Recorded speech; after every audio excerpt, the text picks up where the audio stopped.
Back in November, the F1 world got some exciting news. Cadillac is officially joining the grid as a long-awaited 11th team. But with that news came a wave of speculation, especially around one major question: who will be driving for Cadillac in 2026? So today, I'm breaking down a few key candidates and giving you what my take is on what the next ideal driver lineup for Cadillac would look like heading into their debut season. Starting with the current frontrunner, Valtteri Bottas. He's a seasoned F1 veteran along with a strong reputation in the paddock. Throughout the 2010s and early 2020s, many regarded him as one of the most consistent and reliable drivers on the grid. But after Mercedes opted to bring in George Russell in 2021, Bottas moved to Sauber and found himself stuck at the back of the field in an underperforming car. Despite Sauber's consistent struggles, Bottas continued to impress. According to a model done by F1 Frog blog, Bottas ranked in the top 10 for relative qualifying pace, a notable achievement given the machinery he was working with.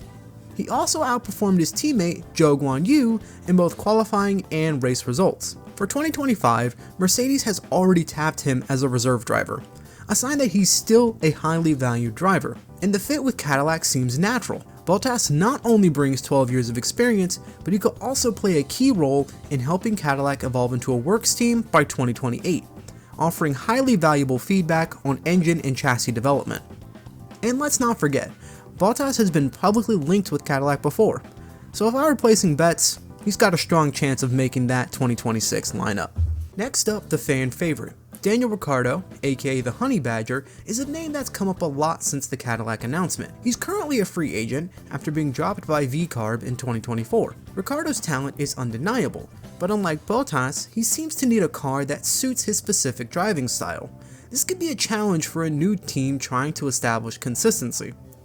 In 2024, Ricciardo matched his teammate Yuki Tsunoda in race results despite lagging in qualifying pace, showing he can be a scrappy and opportunistic driver when the conditions are right. Still, his track record outside of the Red Bull family is inconsistent. His time at Renault and McLaren included some memorable highs, but some deep lows. Another question mark is his focus. Daniel has recently ventured into business projects such as partnering with Dabble, which raises questions about his long-term commitment to racing. That said, he still brings plenty to the table: veteran experience, marketability, and a magnetic presence that could help Cadillac build its brand both on and off the track. Let's talk about another big name, Sergio Perez.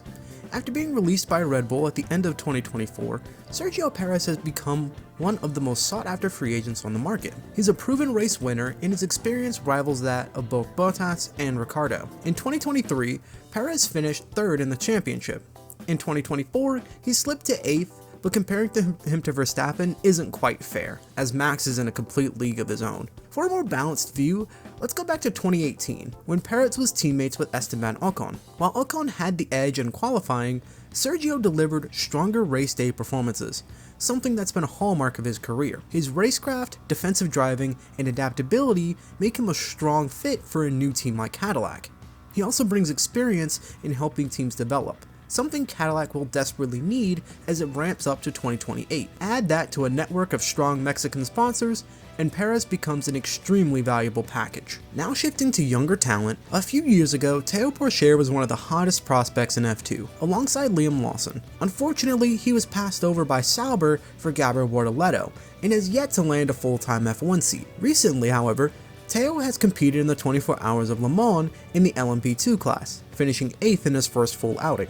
An impressive debut for someone still so early in his endurance career. And let's not forget, he's an F2 champion. That title alone shows that he has the pace, consistency, and racecraft to drive an F1. Theo offers Cadillac a young, moldable talent who can grow with the team, a long-term asset rather than a short-term fix. Finally, Jack Doohan. Doohan was on the grid in 2025 before being controversially replaced mid-season by Franco Colapinto. While that may seem like a red flag, context matters. His departure was more about internal politics than performance. In his limited time on the grid, Doohan held his own against Pierre Gasly, even outperforming him in a couple of races and qualifying sessions. He showed flashes of real pace, and like Pourchaire, could be developed into a reliable long-term driver. So just what is the ideal driver lineup? After weighing everything, experience, current availability, marketability, and future potential, I believe the best pairing for Cadillac in 2026 is Sergio Perez and Theo Pourchaire. Perez offers Cadillac exactly what they need: experience, race-winning pedigree,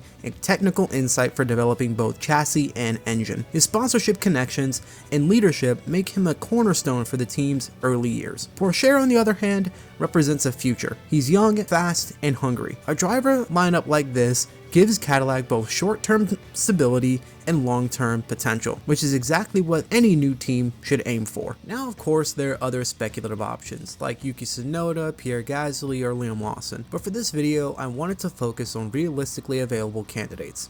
If you enjoyed this video, make sure you like, subscribe, and let me know down in the comments. Who do you think should drive for Cadillac in 2026? I'll see you in the next one.